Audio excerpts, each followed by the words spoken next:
Welcome to mister EDM. So आज हमारी class है 7th और जैसे आप सबको पता ही है हमने एक 60 डेज चैलेंज लिया है इंग्लिश को सीखने के लिए बेसिक से एडवांस्ड में।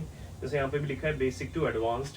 अगर आपने प्रीवियस वीडियोस नहीं देखी है तो प्लीज उनको जाकर देखें, मैंने डिस्क्रिप्शन में उनको ऐड कर दिया है। सो आज का जो टॉपिक होने वाला है वो है आपका पास्ट कंटिन्यूअस के अंदर में।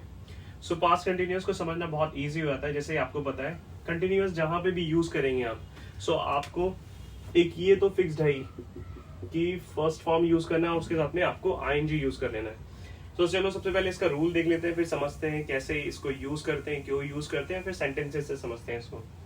सो जो रूल होने वाला है वो है सब्जेक्ट वॉज वर, वर्ब की first form ING and then object. ये हो गया पॉजिटिव। नेगेटिव के लिए आपको पता ही है जो इसकी हेल्पिंग वर्ब होती है उसके बाद में डायरेक्ट आपको नॉट यूज करना होता है। सेम मैंने लिखा है subject was were not, verb की first form ING and then object.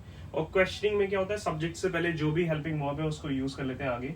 Was were subject, verb की first form ING and then object. इसमें हो सकता है थोड़ा सा कंफ्यूजिंग हो आपके लिए कि वॉज और वर को कहाँ यूज कर रहे होते हैं। सो आप देख लें इसको कि ये होते हैं आपके प्लॉरल सब्जेक्ट्स को आपको यूज करना होता है यू के साथ में, वी के साथ में, दे के साथ में और एक से ज्यादा के साथ में, ठीक है। और ये आपका होता है सिंगुलर सब्जेक्ट, तो इसको यूज कर लें आप आई, ही, शी, इट और नेम के साथ में, ठीक है। ये तो क्लियर हो गया आपको। अब आपको पता है जो भी यहाँ पर सब्जेक्ट लगाएंगे तो उसके अकॉर्डिंग वॉज लगाना है और वर लगाना है। अगर आप सब्जेक्ट स्टार्ट कर रहे हैं इनमें से तो आपको वॉज यूज करना है, और सब्जेक्ट यूज कर रहे हैं आप यू वी दे के साथ में तो आपको यूज करना है वर्ब को उसके अंदर में, ठीक है। चलो इनके यूज को समझते हैं कि कहाँ पे और हमें क्यों इनकी जरूरत पड़ी। तो जैसे मैंने लिखा है somebody was in the middle of doing something at a certain time, तो आपको ये तो समझ आ रहा है कि काम जो भी है वो अनफिनिश्ड काम है, जो भी एक्शन है वो अनफिनिश्ड एक्शन है, काम कंप्लीट नहीं हुआ है, ठीक है। तो पहला तो यूज हो गया कि बताना होता है कि कोई भी चीज आप पास्ट के अंदर एक सर्टेन टाइम पे कर रहे होंगे तो उसके लिए यूज करना होता है पास्ट कंटिन्यूअस को। सेकंड यूज है टेम्परेरी सिचुएशंस को बताने के लिए जो बहुत कम टाइम के लिए एग्जिस्ट करती है, ठीक है। थर्ड यूज होता है when you talk about two actions happened at the same time in the past. जब भी दो डिफरेंट एक्शंस को एक साथ में जोड़ते हैं जो पास्ट में एक ही टाइम पे हुए तो उसके लिए यूज करना होता है पास्ट कंटिन्यूअस में। उसके लिए थोड़ा सा ट्रिकी हो जाता है कि उसमें आप पास्ट सिंपल को भी यूज कर सकते हैं और पास्ट कंटिन्यूअस को भी यूज कर सकते हैं। मैं आगे इसको बताता हूँ अभी।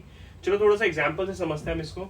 सो मैंने एग्जांपल से एक पिक्चर ड्रॉ किया है। एक लड़का है जॉन, वो अपना काम सुबह स्टार्ट करता है 10 बजे और वो फिनिश होता है वो 12 बजे, ठीक है। तो काम क्या है, काम है टीवी देखना। 10 बजे उसने स्टार्ट किया टीवी देखना, 12 बजे तक उसने उस टेलीविजन को देखा, और ये बात हो रही है आज सुबह की, ठीक है। अगर आप पूछने वाले कि 11 बजे जॉन क्या कर रहा था, तो आपको पता चल गया कि मैंने जो लिखा है कि इस टाइम पे इस प्रोसेस में था, वो किसी काम के मिडल के अंदर में था, उसको कर रहा था। तो किसी भी टाइम के मिडल में हो और पास्ट के अंदर में बताना हो तो आपको यूज करना है पास्ट कंटिन्यूअस। तो मैंने एक एग्जांपल लिखा है John was watching TV at 11 o'clock।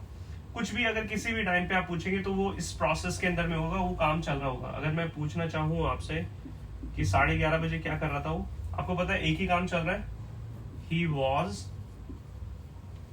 enjoying भी बोल सकता हूं मैं, या फिर watching, he was enjoying a movie, movie जो भी टेलीविजन पे आ रहा हो, मूवी है, टीवी सीरियल है, कुछ भी। मैंने नेक्स्ट एग्जांपल लिखा है he was wearing a hat। इसका मतलब है मैं टेम्परेरी सिचुएशन को बता रहा हूँ और मैं बात कर रहा हूँ जॉन की। जॉन ने, देखो मैंने हैट बनाया हुआ है इसके लिए। सो John was wearing a hat, मतलब कि उसके लिए प्रोनाउन यूज कर लिया मैंने, he was wearing a hat. जो भी कपड़े वगैरह पहनने के लिए बात होती है वो होती है टेम्परेरी सिचुएशन। अगर पास्ट में है तो वॉज के साथ में बता देंगे, और प्रेजेंट में है तो इज एम आर के साथ में। जैसे मैं अभी बताऊं मैंने एक शर्ट पहनी हुई है तो टेम्परेरी है, कुछ टाइम बाद मैं इसको चेंज करने वाला हूँ तो मैं बोलने वाला हूँ I am wearing a shirt, I am wearing jeans. इस तरीके से अगर जो भी आप पहन के अभी बैठे हुए हैं तो आप बता सकते हैं I am wearing a T shirt, I am wearing jeans, whatever you are wearing, ठीक है। तो ये बताया टेम्परेरी सिचुएशन के लिए। जो सबसे ज्यादा इंपॉर्टेंट है वो उसको देख लेते हैं। मैंने यहाँ पर एक बार फिर से मैं बता देता हूँ क्या है। जब भी दो एक्शंस एक ही टाइम पे हुए होते हैं तो उसके लिए यूज करना होता है पास्ट कंटिन्यूअस को। एक चीज और है इसके अंदर में, उसके साथ में आप पास्ट कंटिन्यूअस को तो यूज करना ही है। पास्ट कंटिन्यूअस को यूज करना है बताने के लिए जो भी आपका मेन एक्शन है, जो भी आपका मेन एक्शन है उसके लिए आपको पास्ट कंटिन्यूअस करना है, और जो सेकेंडरी एक्शन है जो उसके बाद के एक्शन पे आपको फोकस करना है तो उसके लिए यूज करना होता है पास्ट सिंपल को। आपने हो सकता है ये वाले सेंटेंसेस देखे हो या क्वेश्चनिंग में पूछे जाते हैं इस तरीके से, ठीक है।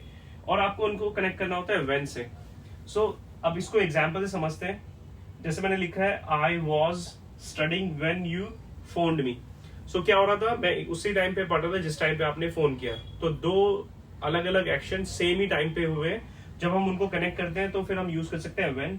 और फोकस है इसमें, सबसे पहले ये हुआ है आई वाज स्टडीइंग, मैं वहां पे पढ़ रहा था, फिर तुरंत सेम टाइम पे क्या हो गया है, व्हेन यू फोन्ड मी, उसी टाइम पे फोन आ गया वहां पर, ठीक है। तो किससे कनेक्ट कर दिया, व्हेन से। ये वाला हो गया पार्ट पास्ट कंटिन्यूअस का, और ये वाला पार्ट हो गया आपका पास्ट इंडेफिनिट का, और ये पास्ट कंटिन्यूअस का, ठीक है। जैसे अभी देखो मैंने यहाँ पे इसको समझाने के लिए भी लिखा है, मैं क्या कर रहा था, I was studying, my phone wrong, मैं पढ़ रहा था और सेम टाइम पे क्या हुआ है, मेरा फोन बजने लगा है। आपके लिए कुछ और एग्जांपल्स लिए मैंने, तो इनसे समझ लेते हैं। जैसे मैंने लिखा है when guests came home my mother was cooking. So काम क्या था, प्राइमरी काम जो मेन काम था ये था कि जो मेरी माता थी वो कुछ ना कुछ कुक कर रही थी, और सेम टाइम पे क्या हुआ है, सम गेस्ट केम होम, कुछ गेस्ट घर पे आ गए। तो वही मैंने बताया था आपको, व्हेन से कनेक्ट कर सकते हैं आप। एक में रहने वाला है पास्ट सिंपल और दूसरे में रहने वाला है पास्ट कंटिन्यूअस, ठीक है। ये देखिए आपको ये केम लिखा है तो आपको समझ आ गया पास्ट सिंपल है। सेकंड है it was raining when I woke up. तो हुआ क्या कि जैसे बारिश तो हो रही थी और सेम टाइम पे मैं उठा, तो जब दोनों को एक साथ कनेक्ट करेंगे तो इस तरीके से सेंस बनाना है आपको, it was raining when I woke up. एक मैंने एग्जांपल लिखा है टेम्पररी सिचुएशन के लिए, जैसे दे were living in UP in 2015, मतलब 2015 के अंदर में एक टेम्पररी टाइम के लिए रहे हैं वहां पे, थोड़े टाइम के लिए they were living in UP. Next example है yesterday evening I was writing a story, मतलब जो भी यस्टरडे इवनिंग है उस टाइम पे मैं एक प्रोसेस में था, ना ही मैंने उस काम को फिनिश किया, ना ही उस टाइम काम को मैंने स्टार्ट किया, मैं उसके अंदर था, मिडल में था, तो मैंने इसलिए उसको बता दिया कि आई was writing a story. I hope अभी तक आपको ये बहुत ज्यादा क्लियर हो गया होगा। अब जो रह गया है मैं आपको थोड़ा सा और डिफाइन कर देता हूँ, पास्ट सिंपल और पास्ट कंटिन्यूअस के डिफरेंस है। अभी डिफरेंस को समझ लेते हैं कि हमें कहाँ पे पास्ट सिंपल की जरूरत पड़ती है और कहाँ पर हमें पास्ट कंटिन्यूअस की जरूरत पड़ती है। जो भी मैंने आपको डिफरेंस बताया इससे आपको बहुत ज्यादा समझ आने वाला है। मैंने लिखा है फिनिश्ड एक्शन के लिए तो आपको यूज करना है पास्ट सिंपल को, और अनफिनिश्ड एक्शंस के लिए यूज करना है आपको पास्ट कंटिन्यूअस को। तो आपको देख लेना है जो भी आप बता रहे हैं बात को, वो एक फिनिश्ड एक्शन है या फिर अनफिनिश्ड एक्शंस है। जैसे देखो मैंने लिखा है I ate my breakfast 2 hours ago, जो भी था कंप्लीट खाना, कंप्लीट एक्शन हो गया ये। 2 घंटे पहले मैंने क्या किया, अपना ब्रेकफास्ट कर लिया। और यहाँ पे देखो मैंने एग्जांपल लिखा है अनफिनिश्ड एक्शन को बताने के लिए, I was eating my breakfast at 10 o'clock, मतलब जब 10 बजे थे उस टाइम पे मैंने खाया नहीं था, उस प्रोसेस में था, मैं खा रहा था उस टाइम पे उस खाने को, ठीक है। नेक्स्ट में लिखा है वन एक्शन आफ्टर अनदर, जब भी एक एक्शन के बाद दूसरे एक्शन की बात कर रहे होते हैं तो उसके लिए यूज करना होता है पास्ट सिंपल को। कोई भी आप स्टोरी बता रहे हैं पास्ट की, जैसे आप अपने बर्थडे को बता रहे हैं, आप अपने बैड डे को बता रहे हैं, हैप्पीएस्ट डे को बता रहे हैं, कोई भी इंसिडेंट बता रहे हैं, तो आपको यूज करना है पास्ट सिंपल, क्योंकि एक इंसिडेंट हुआ फिर उसके बाद दूसरा, फिर तीसरा, फिर चौथा, इस तरीके से। बट जब भी आप 2 इंसिडेंट्स को एक साथ जोड़कर लिख रहे होते हैं जो सेम टाइम पे होते हैं, तो उनके लिए यूज करना होता है आपको इसको, पास्ट कंटिन्यूअस को। बट उसमें क्या करना होता है, व्हेन यूज कर सकते हैं या फिर व्हाइल, पास्ट सिंपल ऐड करें और पास्ट कंटिन्यूअस को ऐड करें, आगे पीछे चल सकते हैं, कहीं भी यूज करें।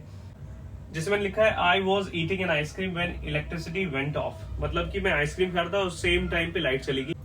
2 अलग अलग एक्शन है, एक ही टाइम पे हुए, तो उनको साथ में बताने के लिए हमें इस फॉर्मेट में यूज कर लेते हैं। इसमें देख लेते हैं क्या बताया मैंने, I studied, I went to market, I watched videos on YouTube. एक एक्शन कंप्लीट हो गया, फिर दूसरा हुआ, फिर तीसरा हुआ, इस तरीके से जो भी सीरीज ऑफ एक्शंस को बताना होता है पास्ट में, तो आपको पास्ट सिंपल को यूज करना है। नेक्स्ट यूज है बहुत ज्यादा इंपॉर्टेंट, परमानेंट बात को बताना हो और टेम्पररी बात को बताना हो, तो आपको समझ आ गया कि पास्ट कंटिन्यूअस करना है टेम्पररी बातों के लिए और परमानेंट बातों के लिए यूज करना है पास्ट सिंपल को। जैसे परमानेंट कैसे समझूंगा मैंने बोला आई लिव्ड इन लंदन, तो कहीं ना कहीं जो लंदन में जो मैं रहा हूँ काफी टाइम पर रहा हूँ मैं, ठीक है, हाल फिलहाल में हो सकता है पास्ट से लेके कहीं ना कहीं अभी पास्ट में ही फिनिश हो गया हो एक लंबे टाइम के लिए। बट अगर मैं जैसे ही बोलता हूँ कि टेम्पररी है वो काम, I was living in London, I was living in London और आई लिव्ड इन लंदन में बहुत ज्यादा डिफरेंस है। कुछ लंबे टाइम के लिए रहना हो गया तो फिर पास्ट सिंपल, और थोड़े से टाइम के लिए हो गया पास्ट कंटिन्यूअस, ठीक है। और जो सबसे ज्यादा इंपॉर्टेंट है वो ये है कि इसके अंदर मैंने जैसे आपको बताया कंटिन्यूअस के अंदर में हम नॉन एक्शन वर्ब्स को यूज नहीं कर रहे होते हैं, जैसे कि वो है लाइक, रिमेंबर, माइंड, प्रेफर, इस तरीके से, ठीक है, इनको यूज नहीं करना होता है। अगर इनको यहाँ यूज नहीं करेंगे तो इनको कहाँ यूज करेंगे, इनको आप यूज कर लें पास्ट सिंपल के अंदर में। जैसे कि हमें हर वीडियो में नए 5 वर्ड मिल रहे होते हैं, तो ये 5 वर्ड है, इनका प्रोनाउंसिएशन देख लेते हैं क्या होने वाला है। फर्स्ट वन है imitate, annoyed, hungry, lion hearted, this is coward, coward. So imitate का मतलब होता है नकल करना, कॉपी करना किसी को, ठीक है। जब भी हम किसी को नकल कर रहे होते हैं, कॉपी कर रहे होते हैं, जैसे मैं हंस रहा हूँ और आप भी हंस रहे हैं, कॉपी कर रहे हैं, जैसे मैं कुछ जेस्चर कर रहा हूँ तो आप भी सेम जेस्चर कर रहे हैं। अनॉयड होता है गुस्सा, मतलब कि एंग्री होना। जैसे बहुत से लोग बहुत जल्दी अनॉयड हो जाते हैं, गुस्सा हो जाते हैं, तो उसके लिए यूज करते हैं अनॉयड। नेक्स्ट वन है हंग्री। हंग्री का मतलब होता है भूखा। जैसे कुछ लोग हर टाइम भूखे रहते हैं तो उसके लिए हम रेवेनस भी यूज कर सकते हैं, ठीक है। रेवेनस इसका सिनोनिम है, जो सिमिलर वर्ड है, रेवेनस यूज कर लें आप। लायन हार्टेड होता है जो बहुत ज्यादा ब्रेव होते हैं, डरते नहीं किसी भी चीज से, साहसी भी बोल रहे होते हैं हिंदी में हम उन्हें। कावर्ड होता है कायर, जिसको हम टिमिड बोलते हैं, डरपोक, ठीक है, टिमिड, डरपोक। आई होप आपको पास्ट कंटिन्यूअस और पास्ट सिंपल के अंदर में डिफरेंस भी समझ आ गया, पास्ट कंटिन्यूअस भी समझ आ गया, और ये वर्ड्स जो दिए हैं ये भी आपकी डे टू डे लाइफ में यूज होने वाले हैं। अगर आप इस चैनल पे नए हैं तो प्लीज इस चैनल को जल्दी से सब्सक्राइब करें, ज्यादा से अपने दोस्तों में शेयर करें। अगर कुछ लगता है कुछ और इम्प्रूव हो सकता है तो प्लीज कमेंट में बताएं। अगर आपको अच्छा लगे तो कमेंट करें अच्छे अच्छे, और हमारे साथ अगली वीडियो के लिए जुड़े रहें। तब तक के लिए टेक केयर, बाय।